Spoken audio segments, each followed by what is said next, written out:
마음속에 여러 가지 죄악이 깨끗이 씻기어 있는 것 주 예수와 만나시는 함께 그의 행동을 가졌어 그분께나 어디서 나그네는 십자가 붙들고 있는가 예수의 보혈로 그대는 씻기어 있는가 마음속에 여러 가지 죄악이 깨끗이 씻기어 있는가 주님 예수 다시 올 때 그대는 영광을 여기 있는가 그대 몸은 거룩한 곳 천국에 들어갈 준비가 됐는가 예수의 보혈로 그대는 씻기어 있는가 마음속에 여러 가지 죄악이 깨끗이 씻기어 있는가 모든 죄에 더러워진 예 몸을 주 앞에 지금 다 벗어서 신물 가진 서서한 보혈로 눈마다 너희의 씻으라 예수의 보혈로 그대는 씻기어 있는가 마음속에 여러 가지 죄악이 깨끗이 씻기어 있는가 그리스도 안에서 그의 피로 말미암아 구속 거주의 삶을 얻게 하시고 우리를 부르사 하나님의 자녀로 삼아주신 것 감사하여 부르심에 응답하게 하시고 하나님의 교회를 섬길 일꾼으로 삼으사 또한 우리에게 소명을 주시며 선지동사에 모이게 하시고 말씀과 신앙을 경하여 하나님의 뜻을 성취하게 배우게 하시고 연구할 수 있는 은혜를 허락하신 주님 이 시간도 다시 교회 헌법을 통해서 우리에게 주시는 하나님의 교훈을 받기를 원하오니 보혜사 진리의 성령께서 우리를 조명하사 깨닫게 하시고 이해되어지게 하사 우리의 사역 속에 적용되어 하나님의 영광 드러내게 하시고 교회를 섬기는 데 필요한 도구로 쓰임받게 하여 주옵소서. 아멘. 예수 그리스도의 이름으로 기도하옵나이다. 아멘. 아멘. 우리는 지금 뭘 배우고 있다? 교회 헌법. 교회 헌법은 뭐다? 뭐가 합쳐져서 교회 헌법이라고 이야기한다? 교회 헌법. 그러면 이것이 교회 헌법인데 이 안에 뭐가 합쳐져서 교회 헌법이라고 한다? 12신조 그리고 소요리 문답, 대요리 문답 그리고 교회 정치, 권징, 예배, 모범 이러한 것들이 합쳐져서 교회 헌법이다 이렇게 말하죠. 그래서 교회 헌법에는 관리적 측면과 교리적 면으로 나누게 된다. 그래서 12신조라든지 요일문답, 소요리문답, 대요리문답 그리고 신도, 개요 이런 것들은 교리적인 면에서 이야기하고 있고 정치와 권징 이러한 것들은 이제 관리적 면에서 이야기하고 있고 그래서 교리적인 것과 관리적인 면으로 나눌 수도 있다. 지난 시간에 우리가 혼례에 대해서 이야기했고 장례에 대해서 이야기했는데 혼례는 몇 가지가 있다? 혼례. 교회 안에서는 혼례의 법이 몇 가지가 있다? 두 가지라고 했죠. 약혼과 또 뭐가 있다? 결혼이 있다. 약혼과 결혼. 혼례하면 교회 안에서는 약혼과 결혼으로 나누고 그럼 장례는 뭐가 있다? 장례법에는 임종, 입관, 발인, 그리고 하관. 그래서 보편적으로 교회에서 하는 이 장례식에는 하관으로 끝나게 되죠. 안 믿는 사람들은 뭐까지 지내? 안 믿는 사람들은 일반인들은 무덤을 만들고 봉고를 세우고 거의 또 하는 게 있어. 뭐를 해? 봉곤제를 제 봉곤제. 근데 안 믿는 사람들은 봉곤 제사를 반드시 드리게 되죠. 그 제사를 드릴 때 일반적으로 그냥 제사만 드린 경우도 있고 아니면 축문까지 입는 경우도 있더라. 그래서 어떤 옛날에 내가 섬기던 교회 어느 집사가 돌아가셔가지고 젊은 사람인데 교통사고로 이제 갔더니 그 동네 사람들이 막 찢자붙더라고. 교회 장례로 이렇게 하는데 하관은 드리고 봉군 예배로 왜 안 드려주느냐. 봉군 다 이제 뭘 만들어 놓고 일반인들은 제사를 해주는데 봉군 그럼 봉군 예배도 드려야 될 거 아니냐. 그렇게 막 찢자를 붙어갖고 그 이제 진리한 그 담임 목사에게 막 하더라고. 그래서 그분이 아니다. 기독교 장례는 여기까지 뿌리라고 설명을 해줘도 이해를 못해갖고 막 저기 하더라고. 그래서 내가 이제 안 믿는 사람이니까 내가 거기서 목회했으니까 다시 불러가지고 기독교의 시에는 이런 절차가 있어갖고 여기까지만 하는 거니까 봉군 제사를 드리기를 정 서운하면 이제 그때 아이는 어리고 동생들이 있으니까 동생들한테 그 동생들 교회 안 다니는 사람들이니까 차라리 그 잔을 벗어 제사를 드리게 하라 이렇게 타이른 적이 있는데 그래서 기독교 장례에는 하관까지가 끝이다. 그래서 장례의 시기에는 임종 그리고 입관을 뭐 하는 거다?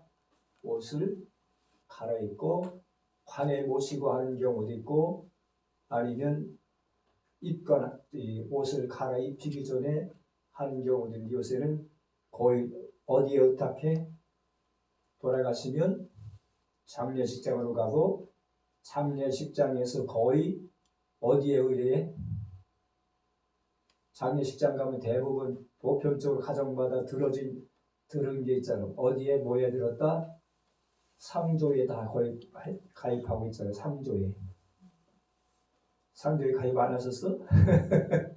상조에 거의 다 이렇게 들어가지고 연락하면 상조에서 다 와가지고 모든 그 장례 절차를 다 밟아주잖아요. 그래서 그 입관할 때도 우리가 따로 가서 뭐 이렇게 하는 게 아니고 사람들이 목욕을 다 시키고 목욕시킨다는 거 뭐예요? 그냥 시체를 다 깨끗하게 씻기고 그리고 옷을 갈아입히고 그리고 예배드릴 수 있도록 다 이렇게 준비를 해놓는다고. 그러면 가서 이제 입관 예배를 드리고 나머지 절차는 그분들이 이제 관에 모시고 이렇게 갖다 그 냉동실에 이렇게 갖다 넣는 것까지 그분들이 다 알아서 해주니까. 그런데 하여튼 기독교 장례의 시기에는 임종이 있고 입관 있고 그리고 발인 예배가 있는데 발인 예배라고 한 말을 오늘 현대 용어에서는 발인 예배를 하지 않고 뭐라 한다? 천국 환송 예배라 그렇게 부르는 경우도 천국 환송 예배. 다시 말해서 기독교는 그것을 죽음으로 끝나는 것이 아니라 사후의 세계가 있고 그게 다시 만날 것을 기약하면서 드려지는 예배가 이제 영결 예배요, 발인 예배요. 오늘 교회 용어는 천국 환송 예배고 그리고 하관은 이제 무덤에 모시고 드려지는 예배를 가리켜 하관 예배다 그렇게 말하죠. 오늘은 지난번에 예배 모범 속에서 시벌, 해벌이 해야 되는데 이 시벌과 해벌은 권징조례에 속한 것이다 이렇게 말할 수 있는데 그래서 그걸 건너뛰고 20강 권징조례로 넘어가서 제1조 권징의 의의. 권징이란 뭐냐? 권징은 그리스도께서 그 교회에 주신 권을 행사하며 설립하신 법도를 시행하는 것이니 교회에서 그 교인과 직원의 각 치리를 치리하며 권고하는 사건이 일체에 포함되어진다. 그러므로 권징이란 교인들을 시벌하는 벌주는 법률적 행위이다. 교인과 교회 안에 있는 직원, 교회 직원에 뭐가 있다? 교회 직원 하면 누구누구다? 교회 직원, 목사, 장로, 집사, 권사, 이 분들이 다 교회보다 정치적인 면에서는 직원으로 들어간다. 이러한 교인과 직원들을 시벌하는 것, 벌 주는 법률이 뭐냐? 권징이다. 그렇게 말하지. 그러므로 권징은 일종의 범죄자에 대한 제재를 가하는 상업적 성질을 가진 법률적이기 때문에 소리라는 말을 사용하고 있는데, 그런데 목사는 이러한 법률이기 때문에 조례란 말을 사용하는 것보다 명칭을 권징이나 권징법으로 명령함이 더 옳아 보인다라고 신현만 목사는 권징조례 해설에서 이야기하고 있다. 조례란 말은 스코틀랜드 장로교회에서 오랜 전통과 교회 관습으로 교인을 권징하여 오던 사례들을 정리한 것인데, 영국 교회가 관습을 따라 교회의 전통과 관례를 쫓아 교인들에게 범과가 있을 때 권징하게 되었고, 이러한 관례들을 종합하여 정리하였기 때문에 조례라는 말을 사용하게 되었다.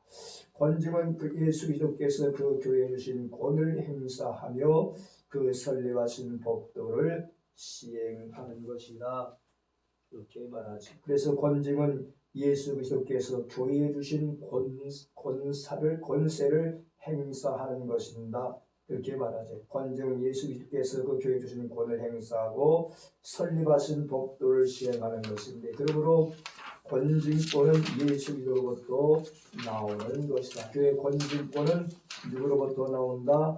예수 그리스도로부터 나오는 것이기에 권징을 행사할 때, 그러므로 예수 그리스도의 심정으로 해야 하고, 그리고 권징은 예수 그리스도께서 세우신 법도를 시행하는 것이기 때문에 예수 그리스도의 사랑과 은혜의 복음 안에서 겸손하고 온유하고 오래 참음과 온순함으로 단호하게 할 것이나 두려움 없이 공평하게 행하여야 한다. 즉 교회 안에서 권징하는 일이 많아요, 적어요? 교회 안에서 권징하는 일이 그렇게 흔한 건 아닌데, 그러므로 이 권징할 때는 예수님의 심장을 가지고 하고 온유하고 겸손한 자세로 할 뿐만 아니라 온순과 단호함으로 하되 두려움 없이 또한 공평하게 행하여야 된다.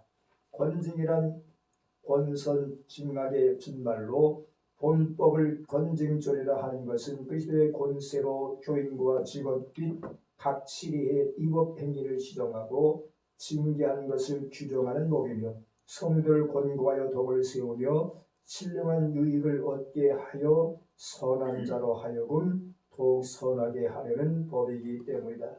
교회 차원에서 행정지휘권과 권징지휘권이 있는데, 헌법 중에서 정치행정지휘권에 관한 규정이요, 다시 말해서 헌법 중에 정치가 있고 권징이 있고 예배복음이 있고 헌법 규칙이 있는데, 여기서 정치 면에는 행정지휘권에 관한 것이다. 정치는 행정적인 권한 것이고 본법의 권징은 재판권에 관한 것이다. 그렇게 말합니다. 본법은 권징지휘권 행사에 관한 것인데, 이것은 권징은 거의 재판으로 가는 경우가 많이 있게 되는데, 행정처리 중에는 소원 등으로 처리하며 권징치는 재판으로 처리하는 것을 의미하고 있다. 권징의 대상은 교회 직원과 각 치리회의다. 치리라고 하는 의미 속에는 뭐가 있다? 치리의 기관 하면 당회, 노회, 대회, 총회를 가리켜 말합니다. 그래서 권징의 대상은 교회와 교회 안에 있는 직원과 그리고 각 치리회, 때는 치리라고 하는 의미 속에는 그러므로 교회 안에 누가 있다? 당회가 있고, 그리고 대회가 있고, 당회, 노회, 대회, 총회, 이런 기관들을 가리켜 치리의 기관이다, 그렇게 말하죠. 어쨌든 교회 직원과 각 치리이다. 교회 이 권징은 세상 사람에게 적용되는 세상 법이 아니고 예수 그리스도의 법도를 시행하는 것이기 때문에 그 대상은 교인과 직원에 대하여 교회 재판과 시골하는 일을 주장할 뿐 아니라 각 치리를 관리하며 제각기 그 본분에 대하여 권고하고 재책하는 일도 일종의 권징이다. 권징은 참된 교회의 표시들 중에 하나로서 종교개혁자들은 참된 교회의 표징이 뭐냐? 그것은 하나님의 말씀이 바로 선포되는 교회, 성례가 바로 시행되는 교회, 권징이 바로 시행되는 교회로 규정하였다. 그래서 교회가 참된 교회가 뭐냐? 그것은 하나님의 말씀이 올바로 강단을 통해서 선포되어지고 합법적으로 성례가 집행되어지며 권징이 올바로 시행되어지는 것이 바로 교회의 하나의 모습이다. 이렇게 말하죠. 참된 교회의 표징이라고도 말하고 있죠. 그런데 말씀이 선포되고 성례는 잘 하지만 그러나 이 권징은 교회 안에서 별로 이렇게 시행하고 있지 않는 것도 우리는 볼 수가 있게 되죠. 바로 권징은 그러므로 윤리적인 문제와 교회적인 문제를 바로 세우는 교회 자체 내의 정화 운동이다. 그렇게 말하죠. 교회 정화 운동이 뭐냐? 바로 교회를 바로 세우는 운동인데 여기에는 윤리적인 문제와 그리고 교리적 문제를 거론하게 되어 있다고 말하죠. 그러므로 따라서 교회가 권징을 바로 시행하지 않으면 신앙적으로, 윤리적으로, 교리적으로 타락될 수밖에 없다. 그러므로 하나님의 교회가 참교회로 계속 존징하려면 권징이 뭐하다? 절대 필요하다. 때론 교회 안에 이러한 권징이 필요하다. 왜? 바로 교회를 바로 세우기 위함이다. 그렇게 말하죠. 그러므로 권징은 범죄한 형제들을 교정하여 얻기 위하여 다른 사람들이 그와 같은 죄를 범하지 못하도록 막기 위하여 예수의 존귀와 복음의 거룩한 신앙 고백을 옹호하기 위하여 교회에 임할 하나님의 진노를 막기 위하여 교회의 생명 거룩성과 수수성을 보존하기 위하여 절대 필요하다. 권징이 왜 필요하냐? 형제들의 잘못된 것을 교정해 줄 뿐만 아니라 다른 사람들이 그와 같은 잘못에 휩쓸리지 않도록 그와 같은 잘못을 범하지 않도록 범죄를 막기 위함도 있고 예수 그리스도의 존귀와 복음의 거룩한 신앙 고백을 옹호하기 위해서 권징이 필요하고 교회에 임할 하나님의 진노를 막기 위해서 권징이 필요하고 교회의 생명 거룩성과 순수성을 보존하기 위해서 권징이 필요하다. 그러므로 제2조에 가서 권징의 목적, 진리를 보호하며 그리스도의 권병과 존용을 견고하게 하며 악행을 제거하고 교회를 성결하게 하며 덕을 세우고 범죄한 자의 신령적 유익을 도모하는 데 있는 것이다. 이상의 목적을 성취하려면 지혜롭게 그리고 신중하게 처리할 것이다. 가치인 권징할 때 그 범행의 관계와 정형의 경중을 상고하되 사건은 같으나 정형이 같지 아니함을 인하여 달리 처리할 것도 있다. 교회의 권징을 행사하는 목적은 다음과 같다. 진리를 보호하기 위해서 예수 그리스도가 진리요 신구약 성경이 진리인데 권징은 진리의 기둥과 터인 교회에 이단이나 다른 복음이 교회에 침투하는 것을 막고 진리를 보호하기 위함이다. 그러므로 권징은 교회의 신성과 질서를 유지하기 위해서 권징이 필요하다. 교회가 바로 진리의 기둥의 터인데 이러한 교회 안에 다른 복음이 들어와서 즉 이단들이 들어와서 침투하는 것을 막고 진리를 보존하고 보호하기 위해서 때로는 교회 질서를 유지하기 위해서 교회의 신성을 유지하기 위해서 권징이 필요하다. 그리스도의 권병과 존영을 견고하게 하기 위함이다. 그리스도의 권병이란 그리스도의 절대 주권과 권능을 의미하는데 존영이란 거룩한 위엄을 의미하는 바 권징의 목적은 높고 영화로우신 지위를 견고하게 하기 위함이다. 교회의 권위뿐만 아니라 하나님의 권위를 높이기 위해서 권징이 필요하다. 악행을 제거함으로 교회 공동체의 성결함을 지키고 교회가 세속화되는 것을 방지하여 교회가 거룩한 공동체가 되게 함의 목적이 있다. 바로 권징을 왜 해야 되느냐? 교회 안에서 악행을 제거하고 교회 공동체의 성결함을 지킬 뿐만 아니라 교회가 세속화되는 것을 방지하고 교회가 거룩한 공동체가 되게 함의 권징의 목적이 있다. 따라가서 권징의 목적이 뭐냐? 덕을 세우고자 하며 그리스도 예수로 말미암아 모든 이에게 신령적 유익을 주기 위함이다. 그러므로 권징은 범죄자로 하여금 회개케 하여 영적 유익을 주고자 함의 그 목적이 있어 권징을 통해서 범죄자가 회개하고 신령적 유익을 얻게 하여 궁극적으로 구원을 얻게 하는 것이다. 죄를 통해서 그 사람 벌 주의 목적이 있는 것이 아니라 권징을 통해서 그 사람이 잘못을 깨닫고 회개하여 영적으로 유익을 얻게 할 뿐만 아니라 그러므로 궁극적으로는 그 사람이 구원을 얻게 함의 권징의 목적이 있다. 그렇게 말하죠.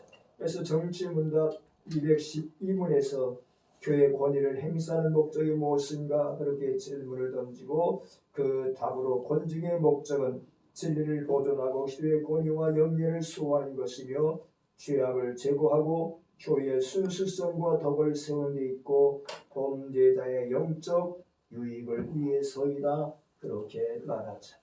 다시 말해서 죄를 범한 어떤 사람이 영적 유익을 얻게 하기 위하여 권징이 필요한데 권징을 통해서 자신의 잘못을 깨닫고 돌이켜 회개함으로 영적 유익을 얻고 구원 얻게 하며 권징의 목적이 있다. 그래서 박종일 목사는 만일 교회가 이 권징을 성실히 시행하지 아니하면 교회의 신성은 무너지고 질서는 파괴될 뿐만 아니라 교회는 악의 소굴이 되고 그 악인들이 교회 안에서 크고 작은 직분들을 맡아 양떼를 함께 부패하게 하여 망할 것이니 하나님의 영광을 욕되게 하며 그 교회의 권경과 존영한 빛을 잊어버리고 말 것이다 말하면서 권징의 중요성을 이야기하고 있게 되죠.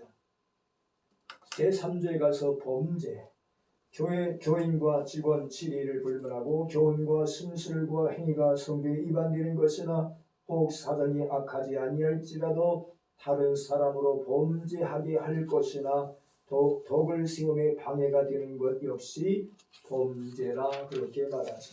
여기서 심술이라고 한 말은 온당하지 않고 고집스러운 마음이나 남이 잘못되는 것을 좋아하는 마음을 심술이라 그렇게 말하죠. 그래서 때로는 사람들 간에 아무개는 심술 굳은 사람이야 그런 말을 사용하는데 여기서는 다른 사람에게 심술이나 온당하지 않고 고집스러운 마음, 남이 잘못되는 것을 다른 사람이 안 되는 것을 좋아하는 사람, 다른 사람이 망하는 것을, 다른 사람이 실패하는 것을 좋아하는 마음이다. 그렇게 말하죠. 그러므로 권징의 대상이 되는 범죄는 무엇인가? 성경이 말하는 즉 교연법에서 말하는 권징의 대상이 되는 범죄가 무엇인가? 그것은 사람의 말과 행실이 그리고 마음가짐이 성경에서 위반되어지는 것이다. 말과 행실이 마음가짐이 성경에 위배되는 것이 범죄라 그렇게 말하죠. 다른 사람으로 범죄하게 하는 행위, 즉 다른 사람을 미혹하거나 다른 사람으로 죄를 짓도록 유도하거나 교사하는 행위가 범죄이다. 다른 사람이 덕을 세우도록 다른 사람에게 몸을 보이지 않을 생활 습관도 범죄이다. 그렇게 권징조에서 말하죠. 그러면 이것을 권징의 대상의 구체적 표현은 다음과 같은 것인데 신앙과 행위가 성경과 헌법, 규칙이나 치리의 결정 등을 위반한 행위가 범죄이다. 신앙 행위가 성경에 부합하지 아니하고 헌법에 부합하지 아니하고 헌법적 규칙에 부합하지 아니하고 또한 교회 치리에 위반하는 것, 치리에 따르지 않는 것 그것이 범죄다 그렇게 말하죠.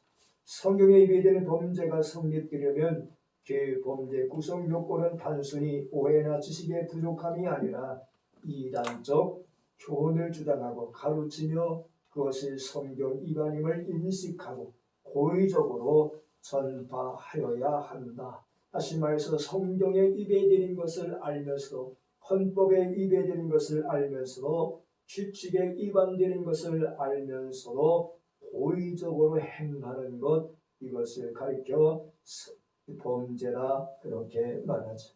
그러므로 권징조의 제6장 42조에 목사가 이단을 주장하거나 불법으로 교회를 분립하는 행동을 할 때에 그 안건이 중대하면 면직할 것이다 그렇게 말하죠.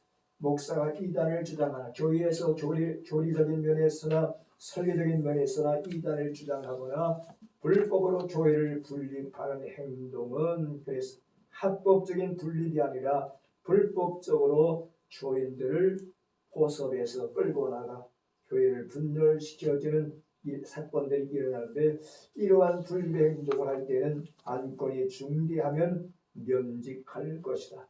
그 행동이 교리를 방해하여 오히려 전력으로 다른 사람에게 권유하는 형편이든지 지식이 부족한 중에서 발생하고 도리어 별로 해되지 아니할 것인지 심사 후에 처단함이 옳다. 그렇게 다시 말해 그 사람의 행동이 유발적인 것인지 아니면 고의적인 것인지 분별해서 신중하게 판단해야 된다. 심술이란 사람의 마음 씀씀이를 의미하는데, 그 마음 씀씀이나 생각들이 성경에 위배되는 것도 범죄이다. 이때는 심술이 고약함을 넘어 성경에 위반된다고 할 만한 것이어야 하는데, 심술이란 용어가 주관적 판단에 따라 얼마든지 남용될 수 있다. 그러므로 남용될 수 있는 위험한 독소 조항이 되기 때문에 이와 같은 위험을 방지하기 위해서 범죄의 구성 요건은 매우 엄격해야 된다. 그 사람이 심술 맞은 사람이다 라고 하는 것을 주관적으로 판단하기가 쉽기 때문에 얼마든지 남용될 수 있기 때문에 이것을 잘 판단해야 된다 그렇게 말하죠. 따라서 심술이 성경의 위반됨이 보편성과 객관성에 의하여 증명되어야 한다. 그 사람이 심술 굳은 사람이다, 심술 맞은 사람이다, 다른 사람이 잘못되는 것을 좋아하는 사람이다 라고 하는 것을 객관적으로 증명할 수 있는 그 증명 자료가 있어야 된다 그렇게 말하죠. 그래서 객관성에 의하여 증명되어야 하고, 또한 유죄 증명의 책임은 고소인에게 있고 그 증명은 구체적이요 사실적이며 누가 보든지 인정할 수 있어야 된다. 그러므로 심술에 대한 고소가 쉬울까 어려울까? 고소, 다른 사람을 내가 그 사람은 심술적인 사람이다 라고 말할 때 그 사람의 심술적인 마음을 가지고 고소하기가 쉬워요 어려워요? 어렵죠. 그 사람의 마음을 우리가 다 알 수 없기 때문에, 그러므로 그 사람의 심술이 성경에 위반됨이 보편성과 객관성에 의하여 증명되어야 한다. 그러므로 유죄 증명의 책임은 고소인, 즉 그 사람이 이러한 성품, 이러한 성질을 가지고 있다고 고소하는 사람이 구체적이고 사실적이며 누가 보든지 인정할 수 있는 그러한 자료들을 제출해야 되기 때문에 어렵다 그렇게 말하죠. 행위가 성경에 위반되어야 하는데, 그렇다면 우리 중에 본조에 해당되어 범죄자가 되어 처벌받지 않을 자가 누가 있겠는가? 그러므로 본조에 위반되는 행위란 자기 행위가 성경에 위반되는 죄임을 스스로 알아야 할 뿐만 아니라 자기 행위가 성경에 명백한 위반임을 알면서 고의적이고 악의에 찬 마음으로 진즉 성경 위반 행위를 하여야 하고, 교회와 타인에게는 물론 예수 그리스도의 존영과 복음 발전에 의해 가할 만한 성경에 위반된 행위라야 한다. 본조에 위반되는 행위란 자기 행위가 성경에 위반되어 있음을 자각할 뿐만 아니라 자기 행위가 성경에 명백한 위반임을 알면서도 고의적으로 악의에 찬 마음으로 진즉 성경에 위반된 행위를 하게 되는데, 그러므로 교회와 타인에게 예수 그리스도의 복음 발전을 위해 갈 만한 성경적 위반 행위가 되어야 이제 처벌할 수 있다 그렇게 말하죠. 비록 자신은 범죄하지 않았을지라도 다른 사람으로 하여금 범죄하게 하는 것도 죄가 되어지는가. 나는 깨끗하지만 나를 인하여 다른 사람이 범죄할 수 있도록 유발시키는 것, 다른 사람을 범죄케 하는 것도 범죄이다. 이것은 범죄를 짓도록 유도하거나 어떤 목적을 가지고 결과를 예상하면서 범죄를 교사하는 것을 말하지. 그래서 고의는 물론 범죄할 것을 예상하면서 범죄를 교사하는 내지 유도하는 것도 처벌 대상이 되어진다. 또한 사정이 약하지 아니할지라도 즉 고의나 목적 없이 과실로 으로 자기 언행의 영향을 받아 다른 사람이 범죄했다면 그 책임을 면할 수 없다는 것이 본법의 정신이다. 사정이 악하지 아니할지라도 고의나 목적이 없이 과실로 인한 것이랄지라도 고의가 아니고 목적 없이 범죄했을지라도 결과적으로 내 행위를 통해서 내 언행을 통해서 다른 사람이 영향을 받아서 그 사람이 범죄했다면 그 책임을 누가 면할 수 없다? 내가 면할 수 없다. 좀 범죄하도록 영향을 끼친 그 사람이 책임을 면할 법이 없다라고 본법의 정신이다 그렇게 말하죠. 덕을 세움에 방해가 되게 하는 것이 범죄이다. 타인으로 범죄케 하는 것과 마찬가지로 타인으로 하여금 덕을 세우지 못하도록 방해되게 하는 것을 말합니다. 단순한 과실로 덕을 세움에 방해되는 일까지 포함시켜서는 안 되고 고의적 방해가 있어야 하며 덕을 세우는 데 적극적 방해 행위를 하는 것을 이유한다 그렇게 말하죠. 덕을 세움에 방해가 되게 하는 것도 범죄인데 타인으로 하여금 범죄케 하는 것과 마찬가지로 타인으로 하여금 덕을 세우지 못하도록 다른 사람이 덕을 세움에 있어서 그것을 방해하는 것도 죄가 되어지는데 여기는 단순한 과실로 덕을 세움에 방해되는까지 포함되어 시켜서는 안 되고 고의적 방해, 즉 다른 사람의 덕을 세움에 있어서 고의적으로 내가 그 사람을 방해했다면 그것까지도 이제 죄가 되어지는 것이다. 이렇게 그래서 고의적 방해가 있어야 하며 덕을 세우는 데 적극적 방해 행위를 하는 것 그것을 가리켜 범죄다 이렇게 말하죠. 돌아가서 예배를 방해하는 행위가 범죄이다. 법으로 보호받기 위하여 예배 방해의 죄의 구성은 다음과 같은 것인데 교회에 공예배가 있어야 된다. 즉 방해를 받지 아니하는 예배는 어떤 예배냐? 공예배라고 말하지. 사석에서나 사적인 예배가 아니라 교회의 공적인 예배, 공예배 속에는 남녀 전도의 청년이 학생이 된 모든 예배를 다 포함하는데 이 공예배가 방해를 받아서는 안 된다 그렇게 말하죠.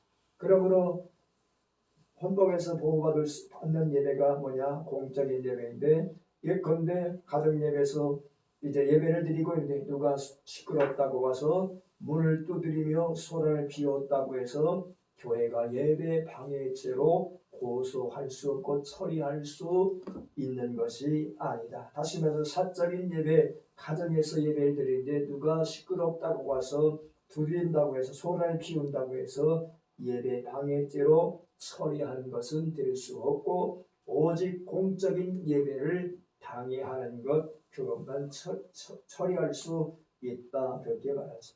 합법적인 예배여야 한다.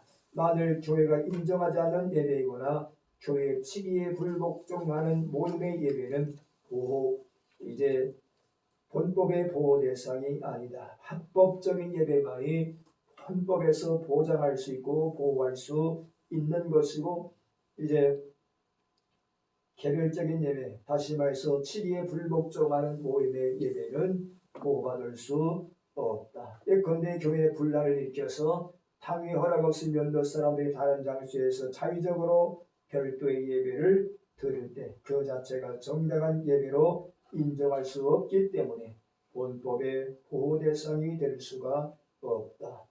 교회에 분란을 일으켜서 당위 허락 없이 우리 교회 안에 많은 이러한 분쟁들이 많이 있게 되는데, 그래서 무슨 파 나누라고 교회 안에 이제 따로따로 예배드리는 경우도 있게 되는데, 이러한 예배들을 정당한 예배로 인정할 수 없기 때문에 법의 보호를 받을 대상이 아니다. 성경에 입각한 진정성이 객관적으로 인정되는 예배가 보호를 받을 수 있다. 성경에 입각하여 진정성이 객관적으로 인정되는 예배여야 하는데, 예배 형식은 정당한 교회 공적 예배이지만 그 내용이 예배 내용에 있어서는 이단적이거나 다른 복음을 전하는 예배라면 그 예배 형식이 아무리 공예배라 할지라도 그 내용은 이미 진정한 예배를 할 수 없으므로 그러한 예배는 본 규정의 보호 대상이 아니다. 이를 못하게 저지하였다고 하여 예배 방해죄가 성립하지 않는다. 만일 목사가 이단을 전하거나 이단을 옹호하거나 성경의 근본 진리를 뒤집는 설교한다면, 또 그런 설교를 교인들이 경청하고만 있다면 이는 이단에 동조하거나 방조 내지 묵인하는 결과가 된다.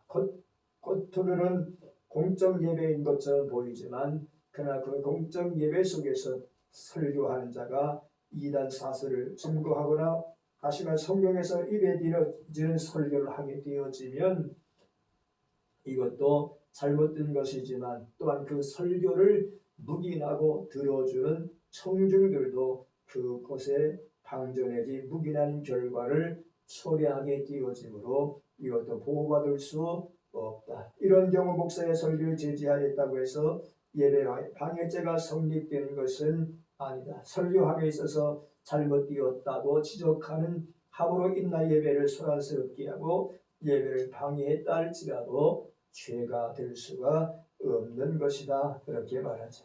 합법을 가장한 예배 방해는 보호를 받지 못한다. 합법을 가장한 예배 방해가 보호를 받지 못하는데, 합법을 가장한 예배 방해가 뭐냐? 설교를 방해할 목적으로 설교 도중 고의적이고 악의로 아멘을 외치거나 찬송을 불러 실제로 다른 사람의 예배를 방해하고 설교를 방해한 결과를 초래한다면 이런 행위를 정당하다 할 수 없을 것이다. 설교에 가장 힘있는 게 뭐요? 성도들의 반응인데, 그 반응으로 나타난 것이 뭐요? 교회 안에서 가장 설교의 반응으로 표현되어지는 것이 뭐다? 아멘이죠. 그럼 그 아멘이 정상적인 아멘이 아니라 오히려 설교를 방해할 목적을 가지고 큰 소리로 아멘을 외쳐대거나 아니면 찬송을 불러서 실제로 다른 사람들에게 예배의 방해거리가 된다면, 설교의 방해가 된다면 이러한 행위도 정당할 수 없기에 헌법의 보호를 받지 못하게 되어진다. 이렇게 말하죠. 그래서 혹자는 설교를 듣고 아멘하는데 어떻게 죄가 되느냐고 반문할지 모르나 설교를 방해할 목적으로 고의적이고 악의적으로 한 것이 객관적으로 인정된다면 이는 바로 권징중의 제3조의 악한 심술과 행위에 해당되므로 범죄 행위가 성립되어지는 것이다. 그래서 목사들이 가장 신날 때가 언제냐? 교인들이 아멘할 때라고 하지. 그래서 대형 교회는 보편적으로 보면 이 매스컴을 통해서 가장 아멘 잘하는 교회들 보면 대형 교회들 말씀이 떨어지자마자 그냥 아멘, 무조건대로 아멘. 어떤 분은 WCC가 축복받는 통로입니다. 그래도 아멘. 어떻게? WCC가 축복받는 한국의 축복받는 통로래. 그래서 아멘 하면. 아이고. 어쨌든 여기서 객관적으로 고의적으로 악의적으로 하는 것이다라고 하는 것을 객관적으로 인정될 때 처벌이 되어진다 그랬는데 그것을 또 하기가 참 애매하죠. 그것이 본인이 은혜 받기 위해서 아멘했다 그러면 아무 할 말이 없잖아요. 근데 여기서는 지나치게 다른 사람의 예배에 방해가 될 정도로, 지나치게 설교에 방해가 될 정도로 아멘을 외쳐대는 것, 이것이 객관적으로 인정된다면 그것이 범죄 행위에 성립되는 것이다.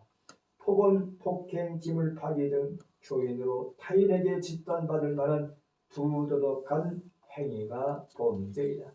직접 범죄하나 따라다니는 사람으로 하여금 범죄하게 하거나 덕을 세움에 방해되게 하는 행위, 예컨대 헌금이나 구제, 전도, 봉사 등을 하지 못하게 방해, 권면, 유도하는 등의 언행은 모두 권징의 대상이 된다. 직접 내가 범죄하지 않았을지라도 다른 사람으로 하여금 범죄하게 하거나 덕을 세움에 있어서, 교회를 봉사하고 섬김에 있어서, 헌금하거나 구제하고 전도하고 봉사를 함에 있어서 못하도록 방해하고 그 사람을 권면하고 유도하여 방해하는 것, 이 모든 것이 권징의 대상이 되어진다.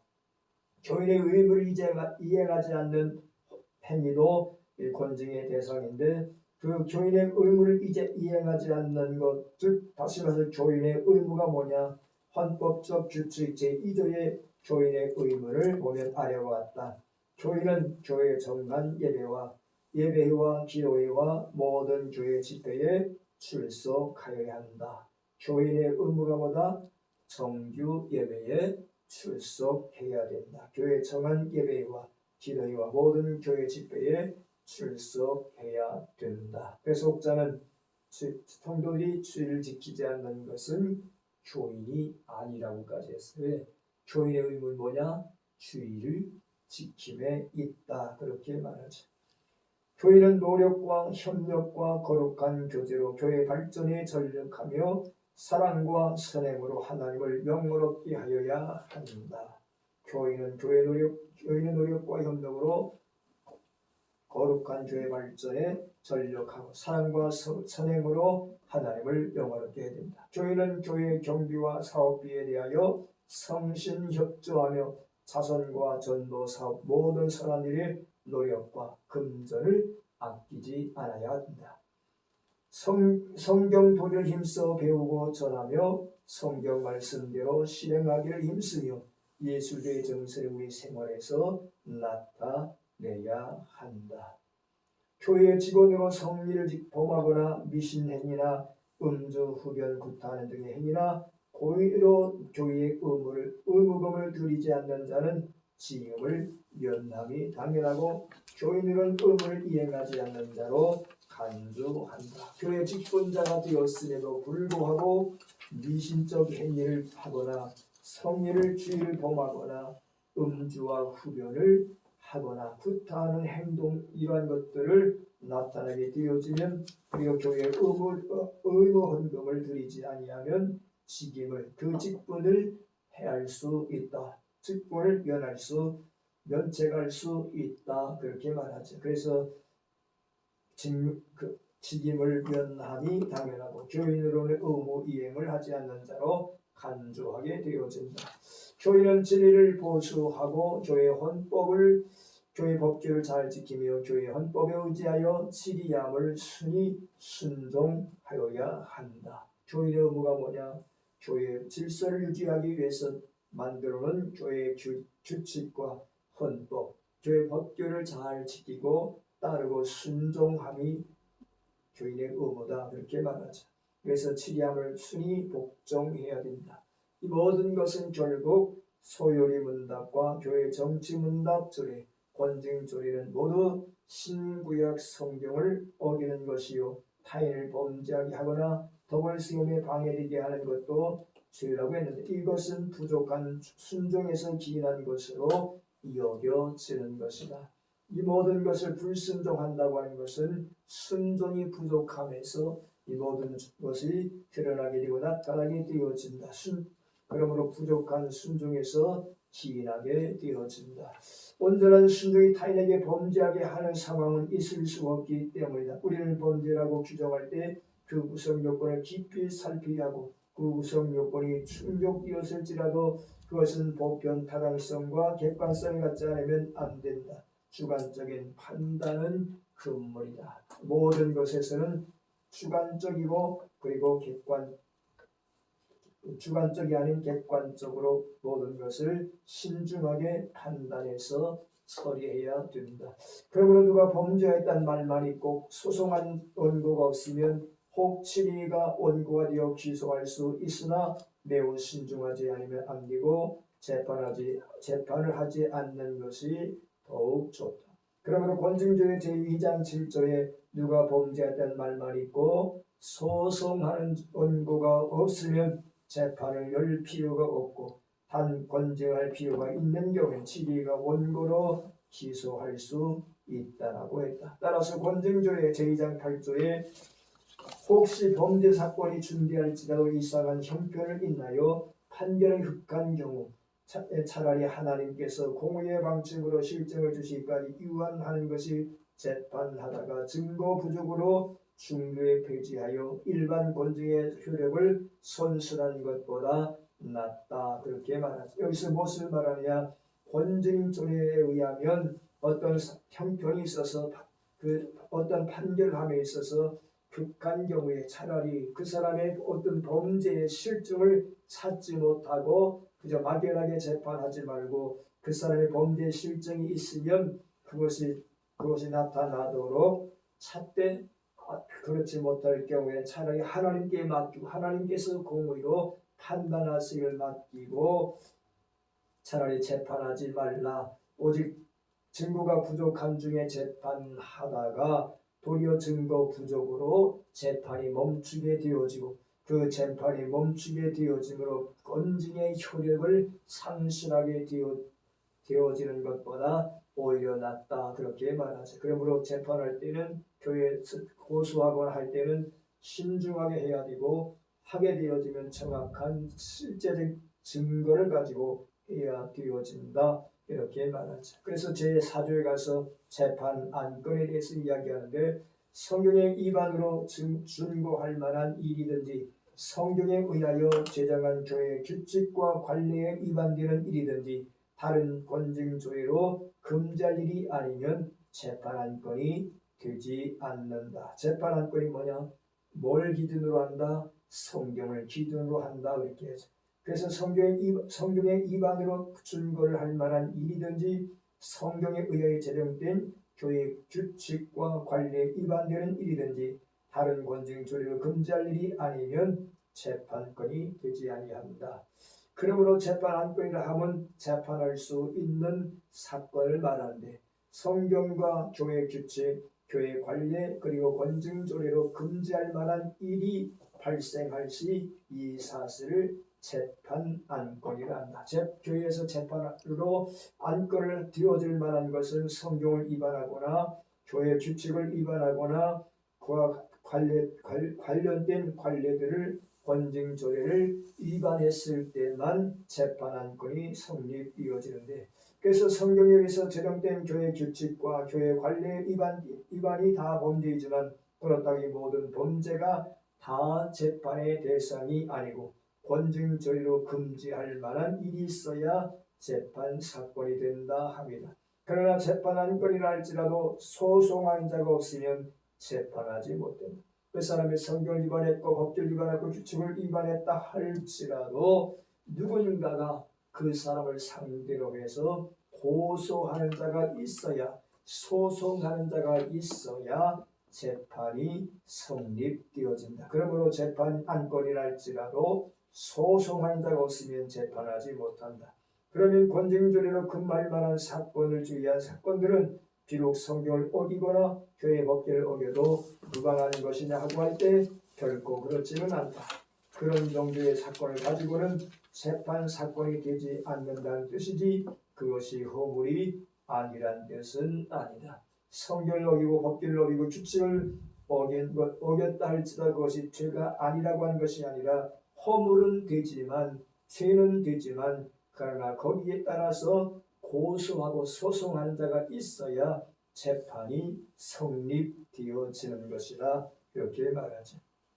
그런 사건은 권고나 충고 혹은 책망 등 목회자의 배려에 따라 바로잡을 일이요 혹 재판 사건이 아닌 행정사건으로 처결할 대상이 되어진다. 모든 것이 교회 재판권으로 연결되어지는 것이 아니라 때로는 담임 목사의 충고와 권면과 혹은 책망을 통해서 어떤 성도들의 잘못된 것을 바로잡을 수 있고 행할 수 있다고 말하고 혹 하더라도 재판권이 아닌 행정권으로서 다스릴 수 있다, 처결할 수 있다 그렇게 말합니다. 그러므로 실제로 권징존에 금할 만한 사건이 일어났는데도 고소한 원고가 나타나지 않으면 허다한 교회 안에 허다한 것이다. 즉 성경적으로 위반되었고 교리적으로 위반되었다 할지라도 교회 헌법적으로 규칙적으로 교회 관리에 따라서 어긋난 일을 했다 할지라도 교회 안에서 누가 나타나서 고소하는 사건들이 그렇게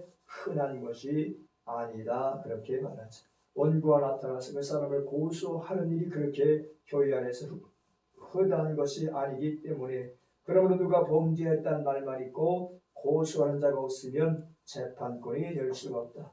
단지 재판 안건이 될 수 있을 뿐 단지 재판 안건이 될 수 있다. 재판 안건은 되지만 그러나 고소한 자가 없으면 실제적으로 재판은 이루어지지 않는다 그렇게 말하죠. 그러므로 원고가 없기 때문에 재판권 성립지 못하고 따라서 재판권이 아니다. 이런 경우에 치리가 원고가 되었으라도 악을 제거하도록 규정하여 둔 것은 너무나 당연하다. 고소하는 자가 없어 원고가 없어서 재판을 하지 못할 경우에 부득이 어떤 교회를 바로잡고 질서를 바로 유지하기 위해서는 치리회가 즉 당회가 어떤 그 원고가 되어서 재판할 수 있다 그렇게 말하죠. 그러므로 제5조에 가서 재판권과 행정권, 교인이나 직원에 대하여 범죄 사건으로 소송하면 하유와 상해를 불문하고 이런 사건은 재판권이라 하고 기타는 행정권이라 한다. 재판권, 권징조례 제1장 제4조에서 성경과 법을 위반하여 범죄함으로 고소자가 소송을 제기하는 것을 재판권이라 합니다. 행정권, 치리회, 당회, 노회, 대회, 총회가 범한 행정상의 불법, 부당한 행정처분 취소, 변경을 구하는 것을 행정권이라 한다. 그래서 재판권, 행정권으로 이렇게 나누게 되는데 그래서 재판권이란 성경과 법을 위반해서 범죄함으로 어떤 고소자가 나타나서 고소할 때에 소송을 제기할 때 그것을 재판권이라 하고 행정권은 내가 어떤 치리회고 당회나 노회나 대회나 총회에서 어떤 행정처분을 받았을 때 그것이 불법이요 부당한 것이다라고 취소 청원을 올리는 것 이것을 가리켜 행정권이다 이렇게 말하죠. 그러므로 재판권 중에도 권징재판권과 행정재판권이 있는데 권징재판권은 범죄 사건을 증명하여 개인적 처벌을 요구하는 것이고 그리고 행정재판권은 불법 부당한 행정처벌을 내린 사람에게 벌을 달라고 그 행정처벌을 취소해달라고 요구하는 것을 가리켜 행정재판이다 그렇게 말하죠. 어렵죠? 재판에 대해서 재판 받아보셨어? 여기 재판 받은 사람들이 받아본 경험이 하나도 없으니까 어렵죠.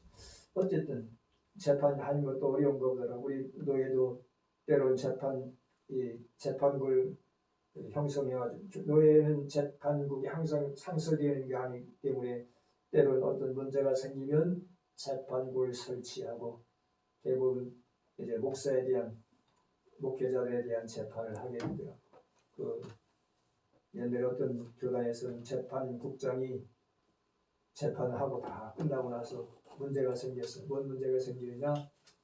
재판국장으로 일한 아무개 목사는 노예 의무금을 다 안 했기 때문에 문제가 있다. 그래서 의무금이 뭐냐? 노예비를 안 냈다. 노예비도 안 낸 사람은 노예원의 자격이 있을까 없을까? 없단 말이야. 그러니까 노예원으로서 노예비를 안 낸 분이 재판국장이 돼하고 재판을 했으니까 끝나고 나서 문제를 삼더라고. 그렇지? 재판권이 권징재판과 행정재판으로 이처럼 나누게 되어지는데 동일한 사건이라도 소원만 할 수 있고 소원과 아울러 불법 부당한 행정처벌을 당한 자를 처벌해달라고 소송을 동시에 제기할 수 있다. 소원, 재판 이렇게 말해 어려운 말로 나죠. 소원이란 말은 불법 부당한 행정의 어떤 문제를 삼고 그에 대해서 부당성을 지적하고 그 행정처분을 취소하거나 변경 또는 이행을 청구하는 일종의 행정심판 청구를 가리켜 말하죠. 사회에서도 마찬가지 행정 이제 소송을 하게 되고 행정처벌을 받게 되는 그런 경우를 있게 되는 어쨌든 교회법이나 사회법이나 교회법이나 다 동일한 이제 단어를 사용하는데 그래서 소원이란 불법 부당한 행정 결정에 대하여 그 불법 부당성을 지적하여 그 행정처분의 취소, 변경 또는 이행 등을 청구한 일종의 행정심판 청구제. 그러므로 이것은 행정사건이지만 재판사건에 되어 재판 대상이 될 수도 있다. 행정소송이 때론 재판권으로 넘어가서 재판소송이 될 수도 있다. 교인의 자녀, 제6조에 가서 교인의 자녀, 교회 입교인 소생 자녀는 다 교인이다. 마땅히 세례를 베풀고 교회의 보호 아래 두어 정치와 권징에 복종하게 할 것이요 또 그가 장성하여 지각 있는 나이가 되면 교인의 각한 본분을 마땅히 행할 것이다. 입교인의 자녀는 다 교인이다. 성취 제2장 4조에 지교회는 지교회가 어디요? 지교회. 어떤 분은 그러더라고요. 지교회란 우리 교회에서 나가 개척한 교회가 지교회입니다. 물론 그것도 지교회이지만 해아래 존재하는 모든 교회는 다 뭐다? 지교회라 그러지만 지교회. 여기는 어디 무슨 교회요? 대한예수장로의 아름다운 지교회죠. 아름다운 교회인데 여기서는 지교회. 모든 교회는 다 지교회인데 이 지교회는 예수를 믿는다고 공언하는 자들과 그 자녀들이 일정한 장소에 그 원대로 합심하여 하나님 경배하고 성결한 생활을 하고 예수의 나라를 확장하기 위하여 성경에 교훈한 모범대로 연합하여 교회 헌법에 복종하며 시간을 정하여 공예배로 회집하면 이를 지교회라 한다. 지교회는 그러므로 모여서 예배하고 말씀을 배우고 가르치며 하나님을 경배하고 예배하는 생활하는 공간이 바로 지교회다. 이렇게 말하죠. 그러면 입교인은 다 입교인의 자녀, 세례받은 교인의 자녀는 다 교인이다. 그렇게 말하죠. 그러면 교인의 자녀는 마땅히 세례를 베풀어 교회에서 성경과 법도대로 양육하여 교회 헌법에 복종하게 해야 하며 부모가 세례 교인이면 6세까지 그 자녀에게 유아 세례를 받도록 하고 자녀가 만 14세 이상이 되면 입교하여 하게 하여 교회법에 복종하도록 할 책임 아래 있다. 헌법 규칙 제6조 제2항과 3항에서 만 6세까지 유아 세례를 만 7세부터 13세까지 어린이 세례를 줄 수 있으며 부모 중 한 편만이라도 세례 교인이면 혹은 입교인이면 줄 수 있고 그렇게 말 세례 교인이면 세례를 줄 수 있고 부모 부재시는 당의 허락으로 가능하다. 유아 세례 어린이 세례 받은 자가 만 14세 이상이 되어지면 입교 문답할 연령이 된다. 14세부터 이제 어른으로 들어가는 거죠. 그래서 입교 문답할 연령이 된다. 교인의 자녀가 만 14세 이상 되면 세례를 베풀고 또는 입교를 하여 교인의 각한 본분을 마땅히 이행해야 한다. 제2장으로 넘어가서 원고와 피고 제7조 누가 범죄하였다고 하는 말만 있고 소송하는 원고가 없으면 재판을 열 필요가 없다. 단 권증할 필요가 있는 경우에 치리가 원고로 기소할 수 있다. 고소를 제기한 자를 원고라 부르고 고소를 당한 자를 피고라 부르는 일이 상식이다. 원고와 피고로 나눌 수 있다. 그래서 고소한 사람을 원고, 고소를 당한 사람을 피고라 한다. 이따금 고소와 소원을 혼동하는 경우를 보는데 고소는 피해자가 치리에 대하여 피고에게 책벌을 벌을 달라고 구하는 것이고 소원은 행정처기에 잘못되었을 경우에 이를 시정하거나 변경을 구하는 이를테면 행정소송이라 할 것이다. 그러므로 소원장을 제출했으면 잘못된 행정처기를 시정하거나 변경하거나 혹은 새로운 행정 처리를 한 것으로 사건이 종료될 수 있다. 즉 소송을 하게 되어지면 재판하는 것이 아니고 잘못된 것을 고치는 것으로 종교를 짓게 되었습니다. 여기서 원고와 피고가 나누게 되는데 원고가 없으면 피고도 없다. 그리고 원고와 피고가 없으면 재판하지 못한다. 교회 재판은 원칙적으로 고소 고발인이 원고가 되는데 만일 범죄 사건이 있어도 고소 또는 고발하는 자가 없으면 원고가 없기 때문에 재판하지 못한다. 이건 교회 사건뿐만 아니라 모든 사건에도 마찬가지로 어떤 범죄 사건이 어떤 문제가 있을지라도 원고가 고발하지 아니하면 고소하지 아니하면 피고도 없기 때문에 재판을 할 수가 없는 거죠. 그래서 원고와 피고가 없으면 재판하지 못하고 교회 재판은 원칙적으로 고소 고발인이 원고가 되어 내가 어떤 사건에 고소했으면 내가 원고가 되어지는데 만일 범죄 사건이 있어도 그러므로 고소 또는 고발이 없으면 고소는 당사자가 하는 것이고 고발은 제3자도 할 수 있는 것이 고발이다. 그렇게 말하는데 어쨌든 고발과 고소가 없으면 원고가 없기 때문에 재판을 못한다. 소송하는 자는 자기 피해 당사자인 본인이면 고소, 소송을 제기할 때 내가 피해를 입었다 하고 내가 당사자인 내가 고소를 하면 그것을 고소라고 말하고 제3자이면 고발이다. 그렇게 말합니다. 이렇게 고소를 하면 재판이 이루어지고 재판을 해서야 벌을 줄 수 있게 되어지는데 그래서 재판을 해서 벌을 줄 수 있다고 해서 불고불신, 불심불벌이라고 한다. 개인의 소송할 경우 관할 7위에 복종하고 있는 자라야 한다. 개인이 소송할 경우에 즉 내가 어떤 소송을 하게 되어지면 내가 7위 안에 있는 자라 7위에 복종하고 있는 자라만이 고소할 수 있는 자격이 있다. 그렇게 말하죠. 같은 장소에 원고가 1인 이상이 될 수 있다.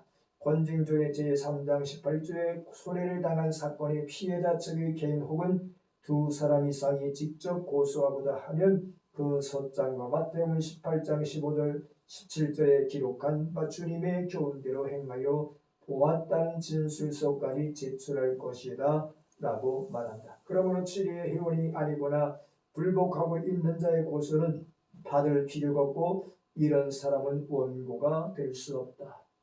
고소할 수 있는 자격이 누구냐? 7위에 교회 7위 안에 있고 그 7위에 순종하며 복종하는 자가 7위에 순종하며 한 자가 그 안에서 원고가 되어서 소송할 수 있는 자격이 있다. 그렇게 말하죠.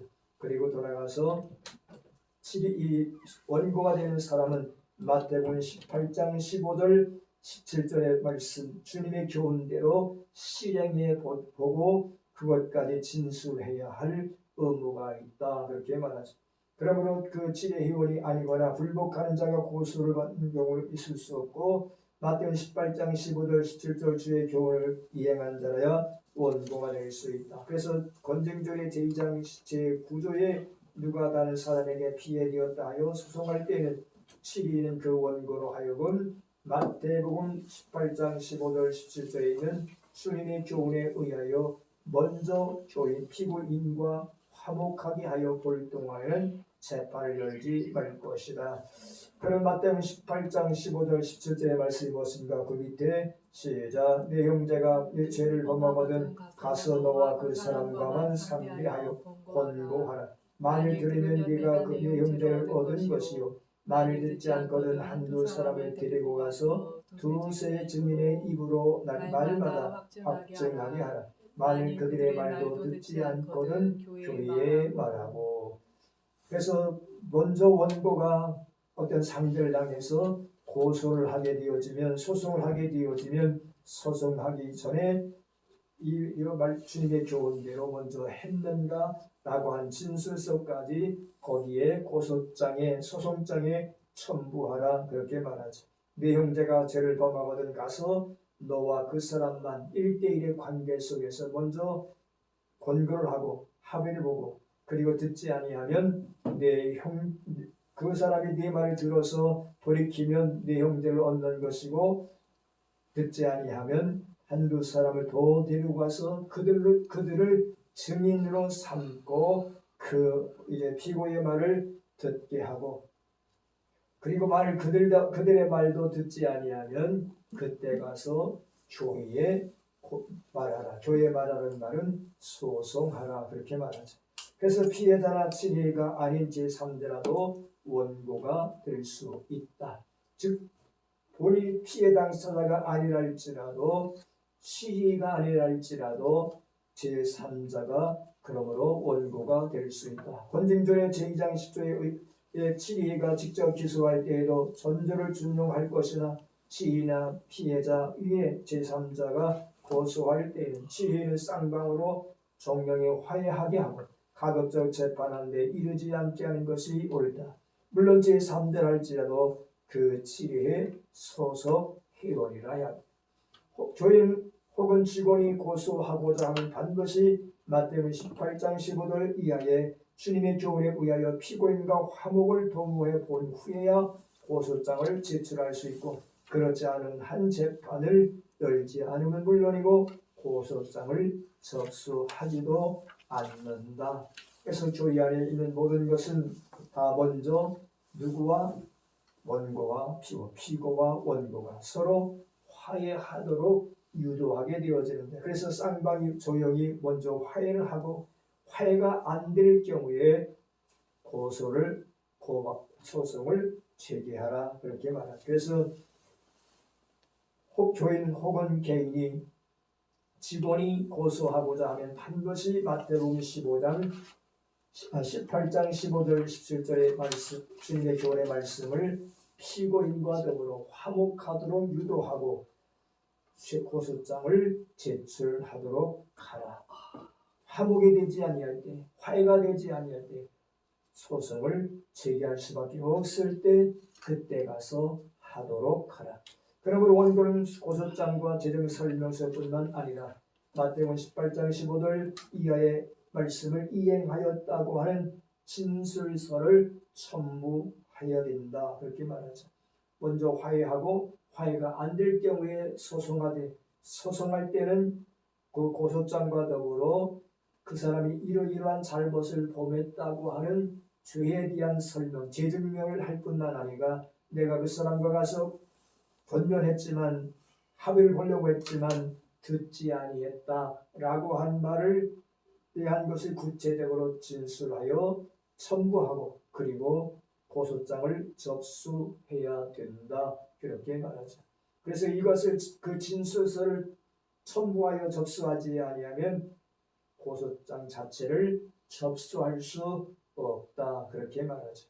그래서 권징조의 3장 18조에 의하면 손해를 당한 사건의 피해자 측의 개인 혹은 두 사람 이상 직접 고소하고자 하면 그 소장과 마태복음 18장 15절 이하에 기록한 바 주님의 교훈을 행하여 보았다는 진술서까지 제출할 것이다. 고소장만 달랑하는 것이 아니라 내가 이 피해자와 더불어서 내가 이 원고가 있으니까 원고와 피고가 가운데 서로 이러이러한 합의를 하려고 노력했지만 화해하려고 노력했지만 아무런 되지 아니했다라고 하는 그 내용서를 첨부하여 접수를 해야 된다, 그렇게 말합니다. 그러므로 원고는 소송을 제기하기 전에 먼저 피소될 사람을 찾아가 처음에는 단둘이 권면하고 그 다음에 한두 사람 데리고 가서 말하고 말마다 증참게 하며 권면한 후 그래도 듣지 않으면 범죄 사건에 대하여서만 고소한 것이고, 이러한 사실을 납득할 수 있도록 진술서를 첨부해야 된다. 소송하되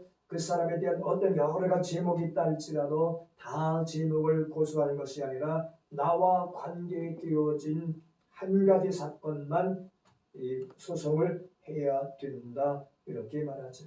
범죄 사건에 대해서만 고소하는 것이고, 그렇게 말하죠. 소송하는 사람이 다른 그 사람이 가지고 있는 여러 가지 약점들을 다 들춰내는 것이 아니라 나와 관계 있는 죄목만 적어서 고소를 해야 된다, 소송을 해야 된다. 거기에 예수님의 교훈의 말씀을 이렇게 실천했다고 한 실천에 대한 진술서까지 포함시켜야 된다. 그러므로 고소가 없어서 권증할 필요가 있는 경우에는 실히 즉 원고가 있어서 고소를 안 할지라도 그래서 원고가 없을지라도 때로는 권증할 필요가 있을 경우에는 실히 있고 당회 노예 대총리가 직접 원고가 되어 기소할 수 있다. 실히가 기소위원을 선정하고 기소위원이 원고가 되어 기소한 후 재판할 수 있다. 권증조의 제2장 7조에 누가 범죄하였다는 말만 있고 소송을 원고가 없으면 재판을 열 필요가 없다. 단 권증할 필요가 있는 경우에는 실의회가 원고를 기소할 수 있다. 그렇게 말하죠. 그래서 원칙적으로 소송은 누가 있어야 된다? 원칙적으로 재판은 누가 있어야 할 수 있다? 재판은 그냥 여는 것이 아니고 누가 반드시 있어야 된다? 원고, 고소하는 자, 고발하는 자가 있어야 되는데 이 개인적으로 고발을 한 자가 없을지라도 교회 안에서 교회 공동체의 유익을 위해서, 교회 질서를 위해서, 교회 평화를 위해서 반드시 악을 제거하기 위하여 필요하다면 개인적으로 고소하고 고발하는 자가 없을지라도 실의회가 직접 원고가 되어 고발할 수 있다. 그렇게 말하죠. 그래서 권쟁조의 제2장 7조에 누가 범죄했다는 말만 있고 소송할 원고가 없으면 재판을 열 필요가 없는데 단 권증할 필요가 있는 경우는 실의회가 원고로 기소할 수 있다. 피고가 누구요? 고소를 당한 자를 피고라 한다. 상대가 원고라면 반대편의 사람을 피고라 한다. 그래서 고소를 당한 자를 피고라 한다. 소송이 성립되려면, 고발이 성립되려면, 재판 사건이 성립되려면 두 가지 요건은 반드시 갖추어야 된다. 소송할 만한 범죄 사건과 원고가 있어야 한다. 범죄 사건이 있어야 되고 그리고 그 범죄에 대하여 고발하는 자가 있어야 된다. 마태복음 18장 15절 17절에 따라 권면하여 듣지도 않을 때다. 그렇게 말하죠. 그래서 교회는 모든 것에 있어서 절차가 필요한데 먼저 당사자끼리 뭐하는 것이다? 화해하는 것이다. 합의를 보는 것이다. 합의가 안 되면, 화해가 안 되면 그때 가서 소송을 하게 되어진다. 그렇게 말하죠. 제8조 혹시 범죄 사건이 중대할지라도 이상한 형평이 인하여 판결하기 극난한 경우에 차라리 하나님께서 공의의 방침으로 실정해 주기까지 유한한 것이 재판하다가 증거 부족으로 중대 폐지하여 일반 권증의 효력을 손실을 하는 것보다 낫다. 그러기 위해서 심리를 유보하는 것이는데 재판은 증거 제일주의이기 때문에 유죄 판결하려면 심증만으로 띄어지는 것이 아니라 수상법정도 마찬가지 증거 제일주의하는 것. 그래서 많은 이 증거를 찾으려고 애쓰고 노력하는 게 뭐요? 누구요?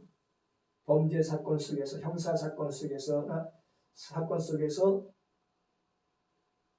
타인의 죄인의 범죄 사실을 자꾸 찾아서 엮어서 그 사람을 감옥에 보내려고 힘쓰는 사람이 누구요? 그렇지, 검사. 그래서 모든 재판은 증거 제일주의이기 때문에 유죄 판결을 하려면 마음으로 갖고 있는 심중만을 띄우는 것이 아니고 반드시 유죄를 증거할 만한 객관적 증거가 있어야 한다. 확실한 증거를 제시하지 않고 고소할 경우 치는 이를 기각하여 하나님의 공의에 맡겨야 한다. 그러므로 재판일을 개설하기 전에 고소장을 면밀히 검토하여 재판 여부를 심리하여야 한다.